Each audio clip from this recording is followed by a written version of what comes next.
Hello అండి, తమలపాకు ఉంటే చాలండి ఇంకా మీ తెల్ల జుట్టును పూర్తిగా నల్లగా మార్చుకోవచ్చు. ఇప్పుడిప్పుడే తెల్ల జుట్టు స్టార్ట్ అవుతున్నా లేదంటే తెల్ల జుట్టు వచ్చినా అది క్రమంగా నల్లగా మారిపోతుంది కొన్ని రోజులు ఇలా వాడుతూ ఉన్నారంటే.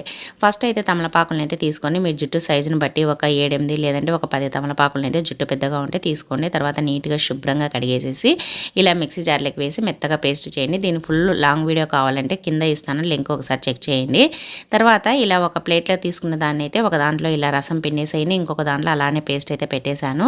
తర్వాత దీంట్లో ఒక దాంట్లో విటమిన్ ఈ క్యాప్సిల్స్, అలాగే ఒక దాంట్లో ఆయిల్, ఒక దాంట్లో ఆముదము ఏదైనా వేసుకోవచ్చు. ఆముదం అయితే ఇంకా బాగుంటుంది. మీకు జిడ్డుగా ఎక్కువ ఉండకూడదంటే ఆయిల్ వేసుకోండి.